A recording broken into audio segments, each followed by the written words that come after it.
예, 안녕하십니까. 전기박사 땡추입니다. 자, 저번 시간에 이어서 제가 설명을 할 텐데요.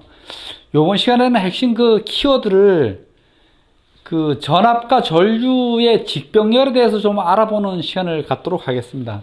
그래서 제목을 지우고 직병렬에 대해서 좀 설명을 할게요.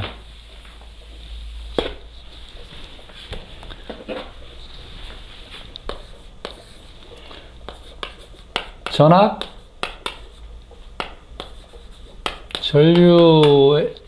전류에서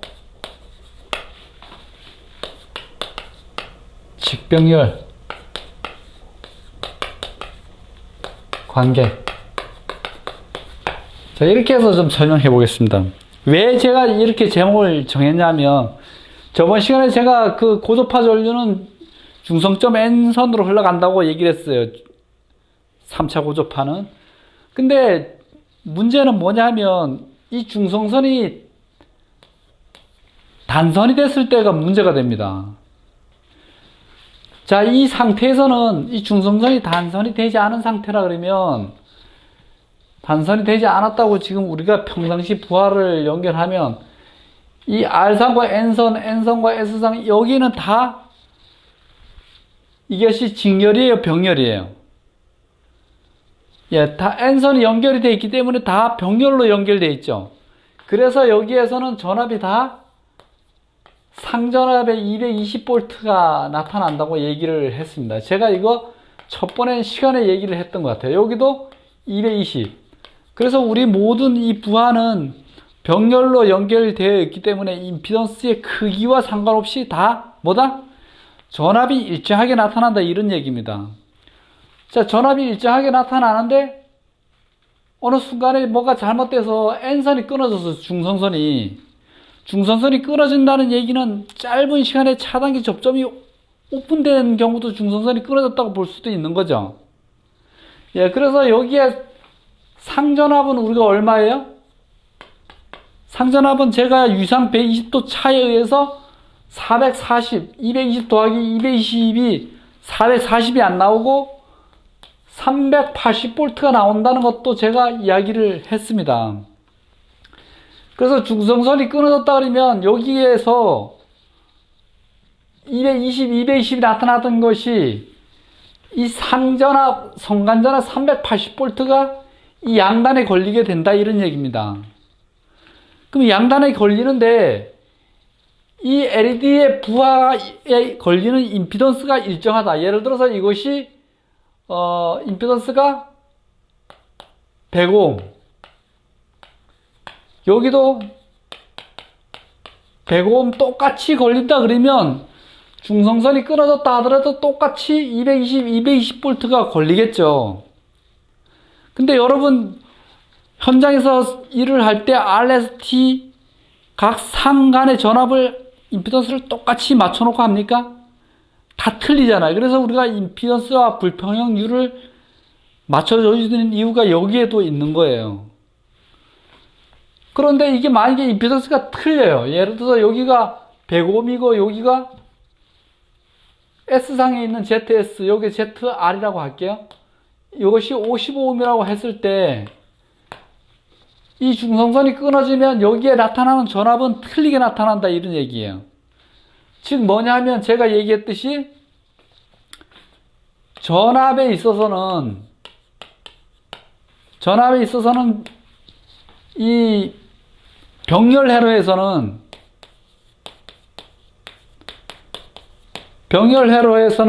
뭐예요? 전압이 일정하다는 얘기예요. 전압이. 우리가 지금 모든 회로가 병렬 회로이기 때문에 220V의 전압이 일정하다는 거고, 이것이 직렬 회로가 되면 어떻게 돼요? 직렬 회로가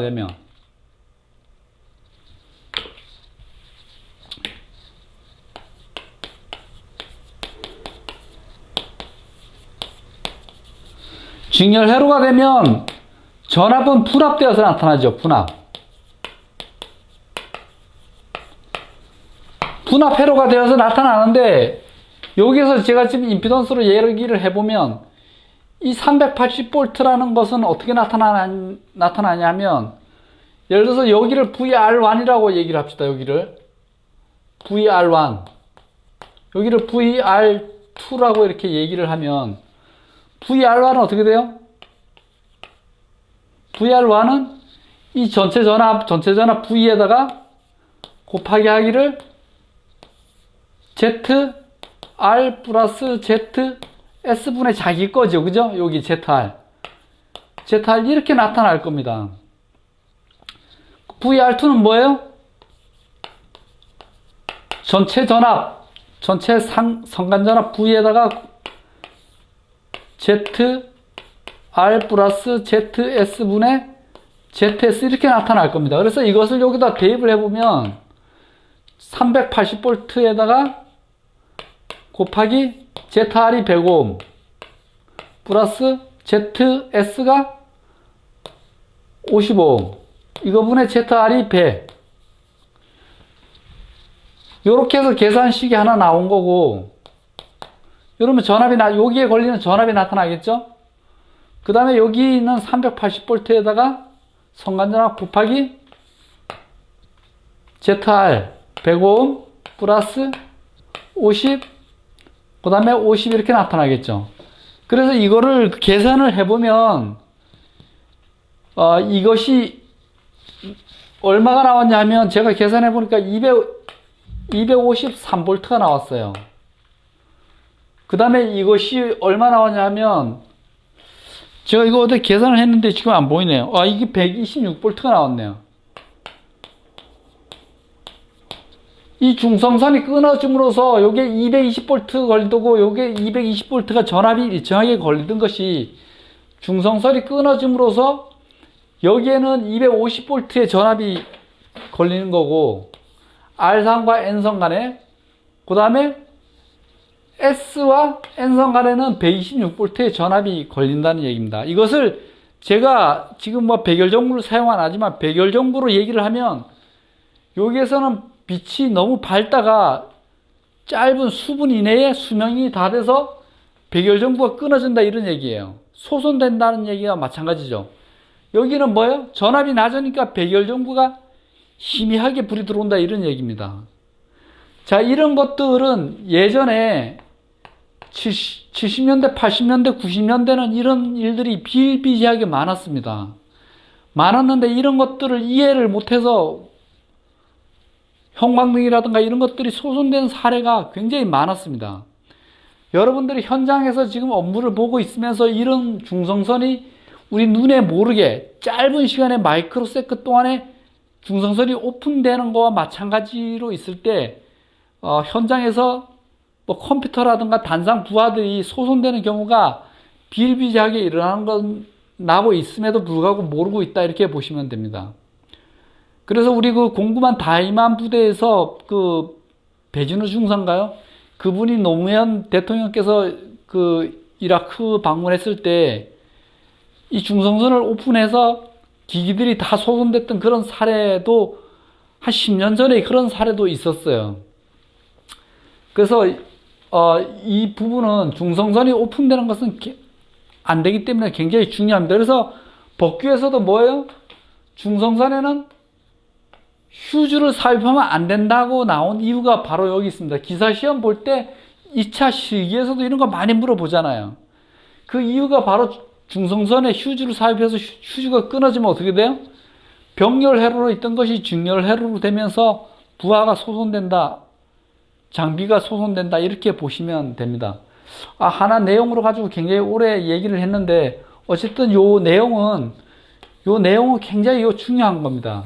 여러분들도 현장에서 이 중성선에 관한 개념을 잘 이해하고 있어야지만 어떤 정비를 할 때 차단기에서 RST장이 있고 중성선은 동대로 연결해 놓은 것을 봤을 거예요. 이러면 안 되는 거 아닌가 이렇게 될지도 모르지만 이런 원리에 의해서 그런 것들을 다 해결하고 있다 이렇게 보시면 될 것 같습니다. 다음 시간에는 요 중성선 요 부분도 있지만 전류도 제가 전압을 지금 얘기했지만 전류를 얘기를 안 했네. 지금 시간에 다 얘기할까요? 전류 같은 경우는 전압은 비례를 하지만 전류 같은 경우는 반비례해요. 예를 들어서 직렬회로에서 전류는 일정하게 흐르죠. 일정하게 흐릅니다. 근데 예를 들어서 이게 직렬이 아니고 병렬로 흘러갈 때, 그죠? 이렇게 흘러갈 수도 있어요. 그러면 이 전류가 흘러오다가 이 병렬 회로에서는 분류되어서 나타나요. 그죠? 직렬일 때는 일정하지만 병렬일 때는 분류되어서 나타나는데 반비례해서 나타난다 이런 얘기입니다. 예를 들어서 여기가 Z가 Z가 5옴, 여기가 Z1, Z2, Z2가 15옴이다 이렇게 했을 때 이 전류 여기가 흘러가는 것을 I1, 이쪽으로 흘러가는 것을 I2라고 이렇게 했을 때 이 I1의 전류는 전체 전류 I에다가 뭐야? 곱하기 Z1 플러스 Z2분의 하기 때문에 반비례한다 그랬죠. 반대편 거 Z2가 되는 거예요. 여기는 뭐예요? 자기의 비례하기 때문에 ZR이 왔다 그랬죠. 반대로 I2가 흐르는 것은 어떻게 돼요? 전체 I에다가 곱하기 Z1 플러스 Z2분의 Z1이 되겠죠. 반대쪽 거. 요 개념만 잘 이해하고 있으면 우리 전기에서 기본적으로 알고 있는 것은 크게 문제가 없다고 봅니다. 그래서 제가 이번 시간에는 전압 전류에서 이 직병렬 회로의 관계를 잘 이해하고 있어야 돼요. 왜냐하면 이 전류도 임피던스의 크기에 따라서 전류가 분류되어 흐르기 때문에 그렇습니다.